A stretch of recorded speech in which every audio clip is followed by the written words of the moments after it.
when China said, oh, these are just going to be weather stations or search and rescue locations. Yeah, no, they were full-on military bases. Quote from the Chinese embassy in the U.S. If war is what the U.S. wants, be it a tariff war, a trade war, or any other type of war, we're ready to fight till the end. But we found the Obama administration to be so vapid, so useless, that we just said, go. And they did. Here's China. Here's this line where they basically claimed... And if you look at Xi's speeches, he says, prepare for a great conflict. This is going to happen. So the UN said that the border belongs to the Philippines. China said, oh, no, it doesn't. It belongs to us. We don't care what the UN says. These are rehearsals. These are not military exercises. So if you look at the map... So if this... Have you seen this map here of... here's China. Here's this line where they basically claimed pretty much all of this territory. It's very far away from China. This is Palawan, and over here there are a bunch of little islands. Not even islands, they were just reefs. Like at low tide, you'd see 1 foot of reef or sand sticking out of the ocean, and then at high tide it goes away. Then all of a sudden the Chinese said, oh, let's build something here. This is China. And they blew up like a millennia's worth of coral reef to build islands. And you see these islands, you can Google them. They are incredible. Like with runways you can land a 747 on, missile defenses. Naval bases. Basically, they built full-on military bases all through the South China Sea. And in my travels in China, I met the CEO, I was drinking with him one night, of China Harbor and Dredge, the state-owned enterprise that built most of those islands. And he admitted, he said, it was never in our grand plan to be able to do these islands. But we found the Obama administration to be so vapid, so useless, that we just said, go. And they did.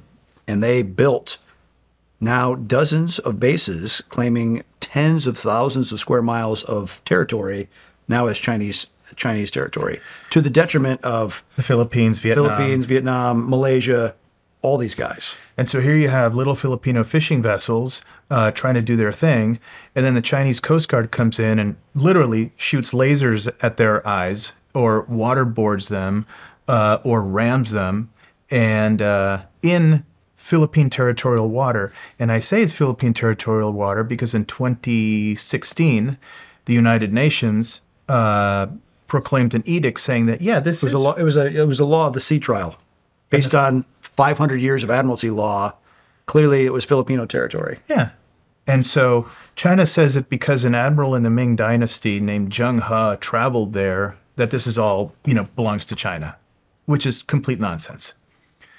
So they're not only building these islands just for the militaristic advantage; they're also they're expanding the borders. Of course, 100%. And in that they're doing geoscience exploration. They're actually playing by the rules for drilling. Playing by the rules? No. The rules say who's recognizing these borders then? The border gave so the UN said that the border belongs to the Philippines. China said, oh no, it doesn't. It belongs to us. We don't care what the UN says. So China lost their case. But there's no consequences for them, are there? Correct. And it started with the Obama administration not delivering any consequences, because China first said, and because Washington believed the lie, when China said, oh, these are just going to be weather stations or search and rescue locations. Yeah, no, they were full-on military bases. And now they're even pushing into Korean waters. Just 2 weeks ago, they plunked down a used oil rig saying, well, it's just a fishing station. And of course, I'm sure within months, you'll see missiles, radars, all the rest on this jackup rig just off the coast of Korea. Yep. So they are expansionist. That's called salami slicing. They take very thin slices and they just keep moving the fence. Trump, in the first administration, China was like the neighbor that builds their fence into your yard and moves it a foot a year. And Trump's the first one that said, get the hell back on your side of the line. And so what he's been doing on trade negotiations, all the rest, has definitely put them a bit on their back foot. I think one of the heroes in the Trump administration, the Trump 45 administration, was Matt Pottinger, who was a former Marine, lived in China for many years, and ran the China team at the National Security Council, and then became the Deputy National Security Advisor. He's now with an outfit called Garneau Global, and they write lots of research pieces on what they expect to happen in Asia. And Matt thinks that we're I'll quote actually Admiral Paparo here. Who runs the Indo-Pacific Command. We've heard of the boiling frog analogy, but this is boiling at a pretty rapid rate, and that's sort of Matt Pottinger's conjecture as well. Things are going to get heated very quickly, and we should get our game on. We should be preparing as if something really bad is going to happen soon. Hopefully it doesn't.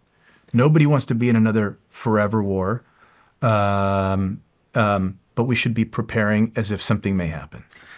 And the Chinese government is making some very unmarket decisions in preparing for war. And if you look at Xi's speeches, not the ones that are necessarily public, but the ones that are eventually located and translated when he's speaking to the Standing Committee or the Politburo, he says, prepare for a great conflict. This is going to happen, very obvious.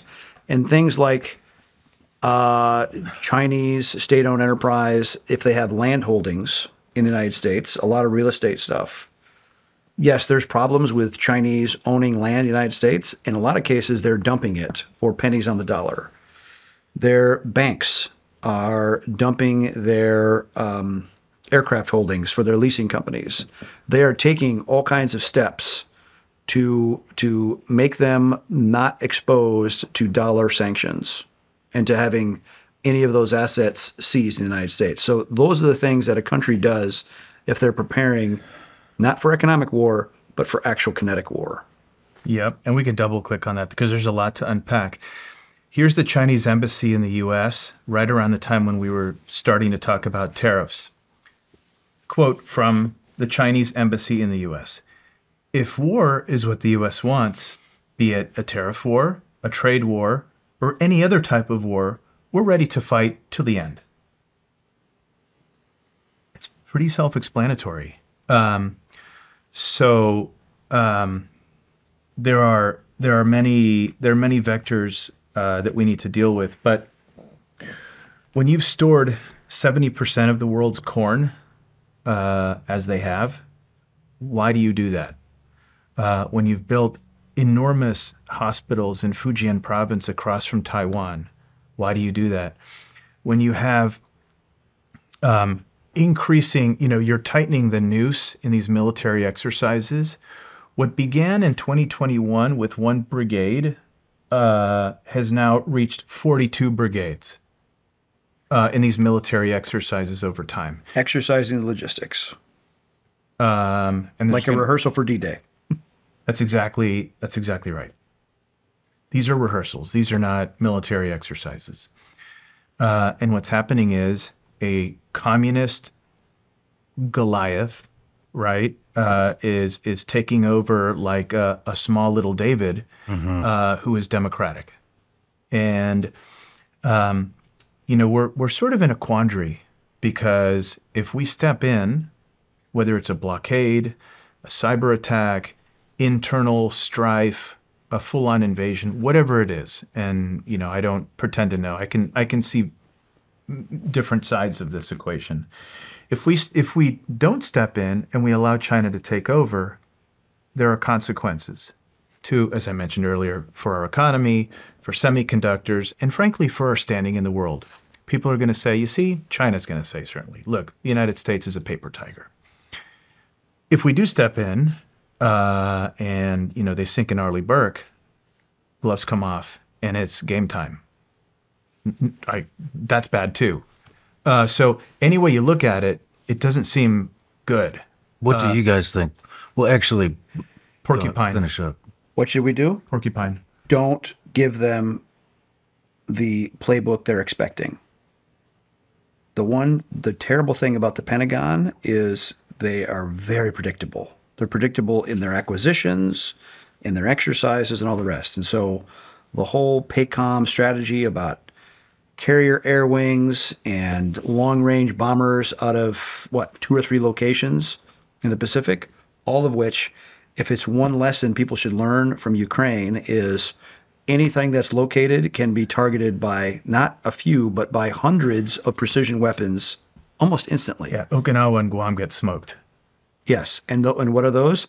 The key bases. I mean, Okinawa is Japanese territory.